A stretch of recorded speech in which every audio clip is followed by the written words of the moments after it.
Mon passage à la primature a été marqué par des défis immenses et des obstacles insurmontables. Le système politique en Haïti est gangréné par la corruption et la misère. J'étais entouré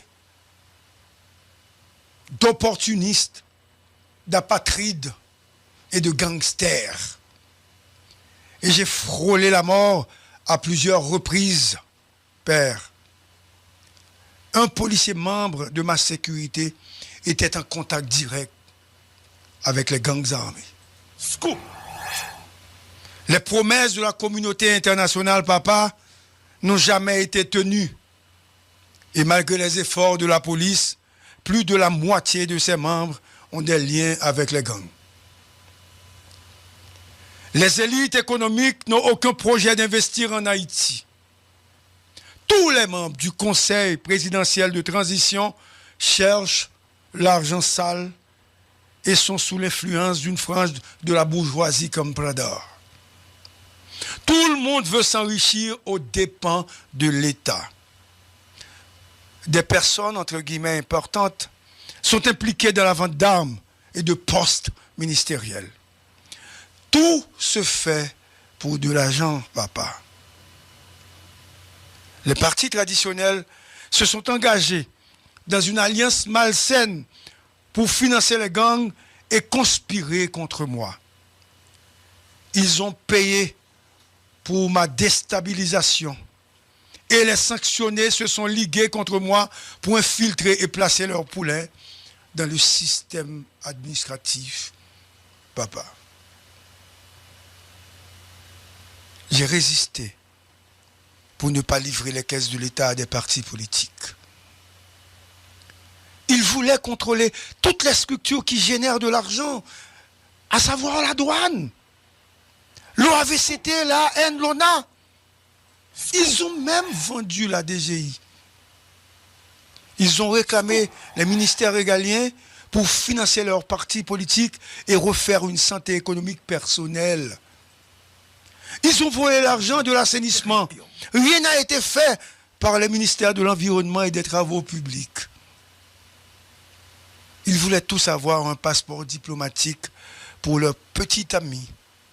L'un d'entre eux, membre du CPT, a même demandé 5 postes diplomatiques pour femmes et concubines, papa. Je voulais vraiment trouver des moyens pour aider la police et l'armée. Mais ils ont demandé aux chefs de la police et de l'armée de se présenter chaque matin à leur bureau pour voir les plans d'opération. Parce qu'ils avaient des bandits à protéger, père. Ils ont monté un conseil électoral amputé avec un déficit de crédibilité et des gens qu'ils pouvaient manipuler. Tout le monde voulait avoir un poste dans l'État. Les chefs des partis politiques, les conseillers à la primature, les membres du CPT, les amis proches, tout le monde se liguait contre moi et m'en voulait parce que je n'ai pas donné un poste à un frère, une sœur, un ami, un amant ou une amante. Papa, l'expérience était douloureuse. Surtout quand le président dominicain passait des ordres aux membres du CPT, dont certains sont jusqu'à présent des espions de la République dominicaine. Scoop! Père, je t'avoue que je prépare un livre sur mes expériences vécues.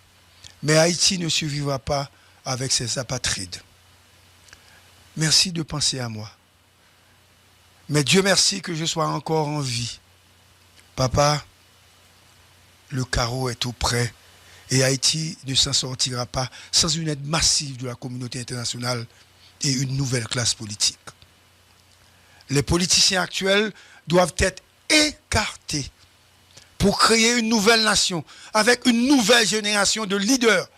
Ceux qui sont au pouvoir font partie de la génération des pourris, papa. Que Dieu nous vienne en aide avec tout mon amour et ma gratitude. Gary.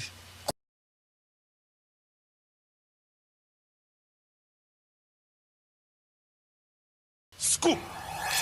Mon passage à la primature a été marqué par des défis immenses et des obstacles insurmontables. Le système politique en Haïti est gangréné par la corruption et la misère.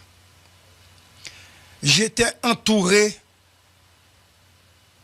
d'opportunistes, d'apatrides et de gangsters. Et j'ai frôlé la mort à plusieurs reprises, père. Un policier membre de ma sécurité était en contact direct avec les gangs armés. Scoop!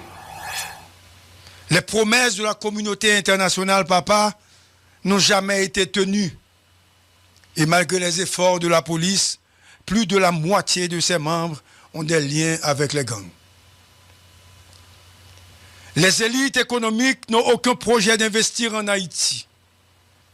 Tous les membres du Conseil présidentiel de transition cherchent l'argent sale et sont sous l'influence d'une frange de la bourgeoisie comme Prador. Tout le monde veut s'enrichir aux dépens de l'État. Des personnes, entre guillemets, importantes, sont impliquées dans la vente d'armes et de postes ministériels. Tout se fait pour de l'argent, papa. Les partis traditionnels se sont engagés dans une alliance malsaine pour financer les gangs et conspirer contre moi. Ils ont payé pour ma déstabilisation. Et les sanctionnés se sont ligués contre moi pour infiltrer et placer leurs poulets dans le système administratif, papa. J'ai résisté pour ne pas livrer les caisses de l'État à des partis politiques. Ils voulaient contrôler toutes les structures qui génèrent de l'argent, à savoir la douane, l'OAVCT, la AN, l'ONA. Ils ont même vendu la DGI. Ils ont réclamé les ministères régaliens pour financer leurs partis politiques et refaire une santé économique personnelle. Ils ont volé l'argent de l'assainissement. Rien n'a été fait par le ministère de l'Environnement et des Travaux publics. Ils voulaient tous avoir un passeport diplomatique pour leur petit ami. L'un d'entre eux, membre du CPT, a même demandé 5 postes diplomatiques pour femmes et concubines, papa. Je voulais vraiment trouver des moyens pour aider la police et l'armée.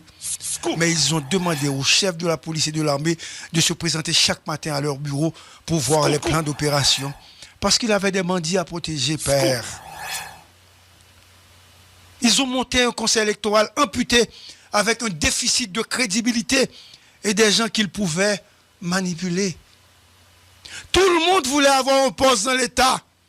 Les chefs des partis politiques, les conseillers à la primature, les membres du CPT, les amis proches, tout le monde se liguait contre moi et m'en voulait parce que je n'ai pas donné un poste à un frère, une sœur, un ami, un amant ou une amante.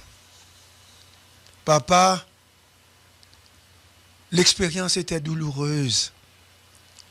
Surtout quand le président dominicain passait des ordres aux membres du CPT, dont certains sont jusqu'à présent des espions de la République dominicaine. Scoop! Père, je t'avoue que je prépare un livre sur mes expériences vécues. Mais Haïti ne survivra pas avec ses apatrides. Merci de penser à moi. Mais Dieu merci que je sois encore en vie. Papa, le carreau est tout prêt et Haïti ne s'en sortira pas sans une aide massive de la communauté internationale et une nouvelle classe politique. Les politiciens actuels doivent être écartés pour créer une nouvelle nation avec une nouvelle génération de leaders. Ceux qui sont au pouvoir font partie de la génération des pourris, papa. Que Dieu nous vienne en aide avec tout mon amour et ma gratitude. Gary.